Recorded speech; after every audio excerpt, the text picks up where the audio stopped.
നമ്മുടെ കോളേജിലെ കുട്ടീന്റെ വാർത്ത അറിഞ്ഞായിരുന്നോ? എന്നെ വിശ്വസിച്ച് ഈ പിള്ളേരെയൊക്കെ കോളേജിലേക്ക് പഠിക്കാൻ വിടുന്നതല്ലേ?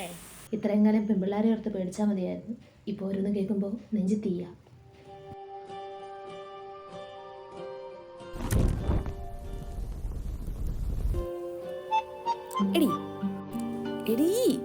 ഞാനിന്ന് അവൻ്റെ മുന്നിൽ പോയി നിൽക്കുന്നു. അവൻ എന്നെ കാണുന്നു, അപ്പം തന്നെ ഫ്ലാറ്റ് ആവും. ആ ഗ്യാപ്പിൽ ഞാൻ എന്നെ പ്രപ്പോസ് ചെയ്യുന്നു, അവൻ വീണ്ടും ഫ്ലാറ്റ് ആവുന്നു. അങ്ങനെ ഞങ്ങളൊരു കല്യാണം. അങ്ങനെ നിങ്ങൾ പ്രേമിക്കുന്നു, സെറ്റാവുന്നു, കല്യാണം കഴിക്കുന്നു, അത്രയല്ലേ ഉള്ളൂ? കണ്ടാ മതി. പുച്ഛ. ഞാൻ പോയി സെറ്റായി തിരിച്ചു വരാം. Wish me luck. All the best.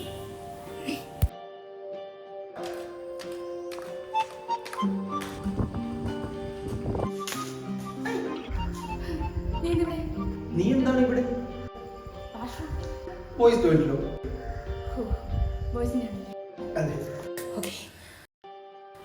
ഒരു കാര്യം പറയാനുണ്ടായിരുന്നു. എന്ത് കാര്യം? ഒന്നുമില്ല. Okay bye.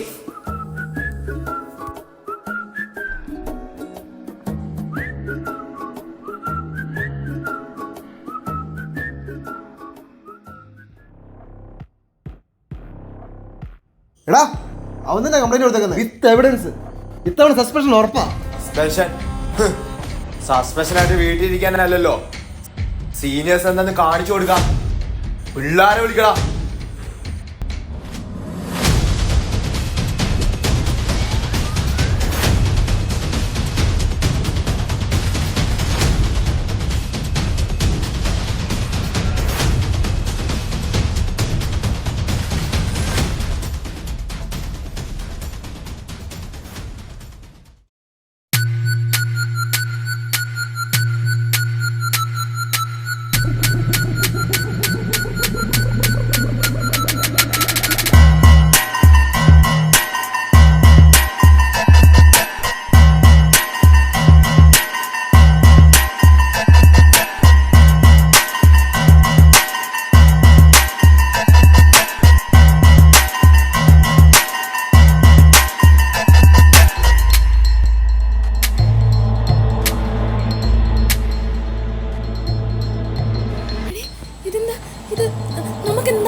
നമുക്കൊന്നും ചെയ്യാൻ പറ്റില്ല. ഇത് മനസ്സിലാക്ക്.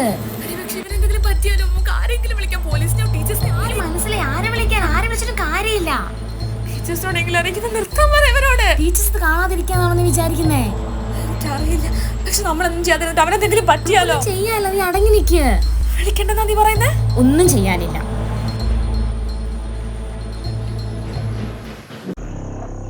അല്ല, അവനെ കോളേജ് വെറുതെ വിട്ടിട്ട് ഇവിടെ ഇങ്ങനെ ഇരിക്കാനാണുള്ളത്.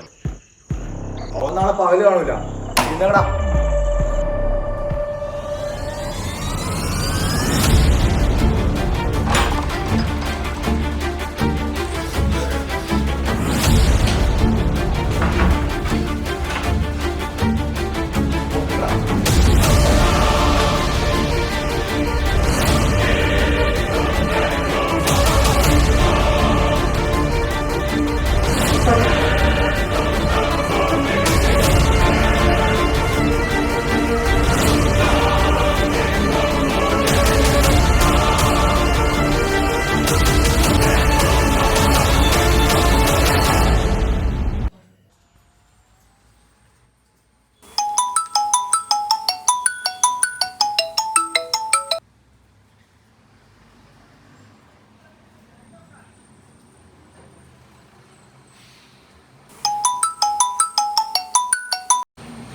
ഹലോ.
ഓക്കെ, അപ്പൊ ഇന്നത്തെ ലാസ്റ്റ് ക്വസ്റ്റ്യൻ ഇതാണ്. എന്താണ് ഇന്നത്തെ തലമുറ ആവശ്യപ്പെടുന്ന ക്രൈസ്തവ യുവത്വം? എൻ്റെ അഭിപ്രായത്തിൽ ഇന്നത്തെ തലമുറ ആവശ്യപ്പെടുന്നത് ധൈര്യമുള്ള ക്രൈസ്തവ യുവത്വത്തെയാണ്. ചേർത്ത് പിടിക്കേണ്ടവരെ ചേർത്ത് പിടിച്ചും പ്രതികരിക്കേണ്ടടുത്ത് പ്രതികരിച്ചും ശബ്ദമുയർത്തേണ്ടടുത്ത് ശബ്ദമുയർത്താൻ ധൈര്യമുള്ള ക്രൈസ്തവ യുവത്വം. The Brave youth.